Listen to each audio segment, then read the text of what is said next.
Pierre de Villeneuve, vous recevez ce matin Grégory Allione. Il est le président de la Fédération des pompiers de France. Pour parler de ces agressions à répétition qui en viennent à dégoûter les jeunes de devenir pompiers. Bonjour colonel Allione, merci d'être en duplex avec nous. Les chiffres en témoignent, ils sont effarants. 3411 sapeurs-pompiers déclarent avoir été agressés en 2018 contre 2813 en 2017 et 899 en 2008. Ces écarts, ils sont énormes. Oui, bonjour à tous.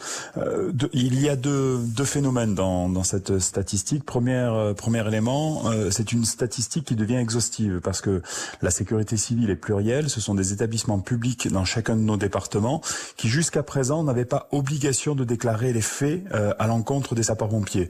Le ministère de l'Intérieur exige aujourd'hui cette déclaration. Donc nous arrivons à une statistique depuis moins d'un an, 2 ans, qui devient quasiment exhaustive avec une véracité sur laquelle on peut commencer à faire une étude et visiblement avoir un trend d'évolution de ces agressions.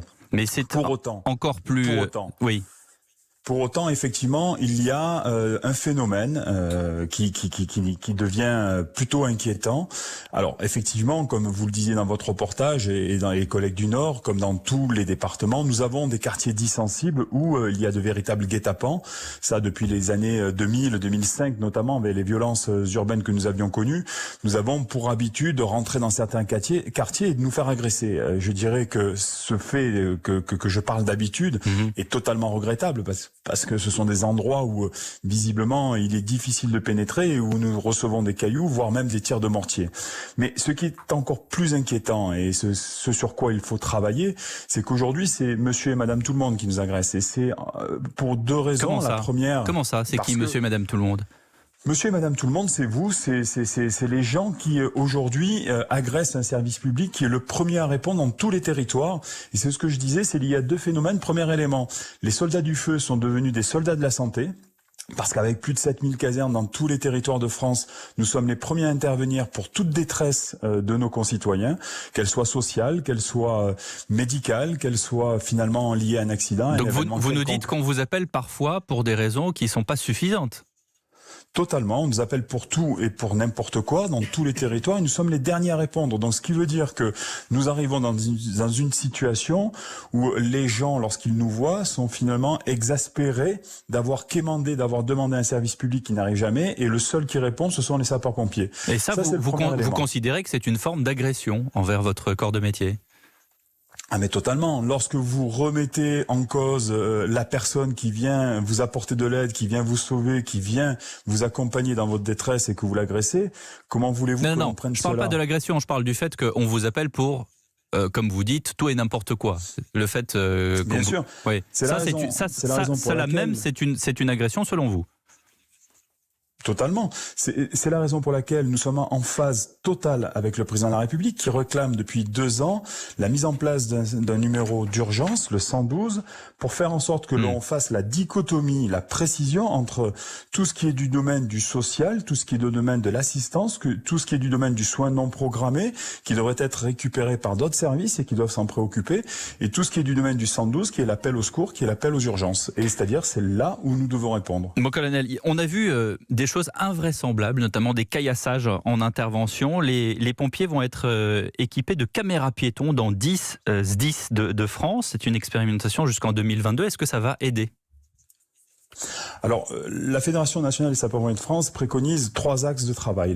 Le premier axe, c'est la prévention. C'est la raison pour laquelle nous devons intervenir dans tous les domaines, sur les gestes qui sauvent, les comportements qui sauvent, pour faire en sorte que la population connaisse les sapeurs-pompiers et sache qui ils sont. Parce que les sapeurs-pompiers, à 80%, sont des sapeurs-pompiers volontaires. Oui. C'est-à-dire, c'est monsieur et madame tout le monde qui intervient en dehors de son champ professionnel habituel ou en dehors de ses études. Ça, c'est le premier élément, c'est la prévention. Le deuxième élément, c'est effectivement des moyens pour protéger les sapeurs-pompiers en intervention. Alors, la caméra est un nouveau dispositif mis en place depuis début septembre qui permet effectivement de faire baisser la pression ou d'avoir des preuves pour la justice. Mais il y a aussi la capacité d'avoir des films sur les vitres de nos véhicules pour faire en sorte que tout pavé ne pénètre pas l'habitacle du véhicule. Et ensuite, il y a la répression. J'avouerai que là aussi, nous en appelons au gouvernement et notamment à la justice pour faire en sorte que les parquets soient intransigeants. Et vous savez, c'est le président de la Fédération des pompiers de France qui vous parle. Mais lorsque vous remettez en cause l'autorité d'un professeur des écoles, lorsque vous agressez un infirmier au bloc des urgences, lorsque vous agressez un sapeur-pompier, finalement, ce sont tous les pans de la République qui sont agressés au quotidien. Donc il n'y a pas assez de condamnation, c'est ce que vous dites? En tous les cas, il faut des condamnations fermes pour que les gens qui agressent le service public comprennent qu'il ne faut pas l'agresser. C'est surtout cela que nous demandons. Vous dénoncez une précarité dans la profession. Il y a une crise, les jeunes ne veulent plus s'engager. Le volontariat se perd aussi ? Non. Aujourd'hui, et il faut aussi ne pas stigmatiser, on parle de 3000 faits d'agression sur 4,5 millions d'interventions chaque année. Oui, enfin, c'est 3000 de trop, et vous êtes d'accord avec moi, mon colonel ? Sans minimiser effectivement ces 3000 de trop, elles ne devraient même pas exister, ces agressions-là. Pour autant, sur 4,5 millions d'interventions, et pendant que nous parlons depuis toutes les 7 secondes, nous avons des gens engagés, des professionnels, des volontaires, qui, vous savez, lorsque vous devenez sapeur-pompier, vous ne le faites pas parce que vous avez vu de la lumière dans la caserne. Bien vous sûr. le faites parce que vous avez un engagement profond, parce que vous avez envie d'apporter à vos concitoyens, parce que vous défendez un territoire. Mais ma question, vous répondez pas à ma question. C'est ce qui fait rêver quand on est gamin, on dit je veux être pompier plus tard. Est-ce que ça n'existe plus? Il n'y a plus cette espèce de vocation? Si? Encore?